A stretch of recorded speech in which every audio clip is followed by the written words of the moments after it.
জাপানের নারিতা যে স্টেশনটা আছে জেআর স্টেশন। তো আমি আছি তার এখন পশ্চিম পাশে। তো এটা কিন্তু স্টেশন উপর থেকে দেখতে। তো এই উপর দিয়ে যাইতে হলে কিন্তু আমার এই পাশ দিয়ে যাইতে হবে। তো আপনাদের এই পাশ দিয়ে আজকে জাপানের যে স্টেশনটা আছে সেই স্টেশনের একটা চিহ্ন অর্থাৎ যে সৌন্দর্য সেটা আপনাকে দেখাবো। এই পাশ দিয়ে কিন্তু বিভিন্ন সাইকেল পার্কিং করা আছে। এই সাইডে সাইকেল রাখতে পারবেন। এখানে কিন্তু সাইকেল রাখতে কোনো টাকা পয়সা পে করতে হয় না। তবে ভিতরে কিন্তু সাইকেল রাখতে আপনার টাকা পয়সা পে করতে হয়। দেখেন একটা ব্যক্তি টাই স্যুট পরে কিন্তু সাইকেল চালাচ্ছে। তো এটা জাপানের একটা রেগুলার বিষয় যে অনেকেই সাইকেল চালায়, টাই স্যুট প্যান্ট পরেও সাইকেল চালায়।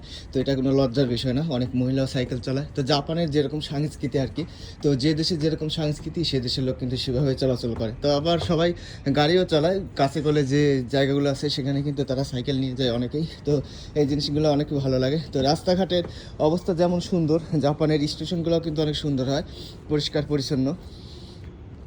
তো জাপানের সব জায়গাটাই বিশেষ করে পরিষ্কার থাকে, কারণ ময়লা আপনার দুর্গন্ধযুক্ত জায়গা এগুলো জাপানিজরা পছন্দ করে না। যার কারণে জাপানের স্টেশনগুলো, বিশেষ করে যেসব জায়গায় পর্যটক বিভিন্ন লোকজন চলাফেরা করে, সেই জায়গাগুলো অনেক সুন্দরভাবে পরিষ্কার পরিচ্ছন্ন রাখে। এবং এটা পরিষ্কার পরিচ্ছন্ন রাখার জন্য আপনার বিভিন্ন ধরনের কর্মী নিয়োগ দেওয়া হয়, তারা কিন্তু সেখানে পরিষ্কার পরিচ্ছন্ন করে নিয়মিত।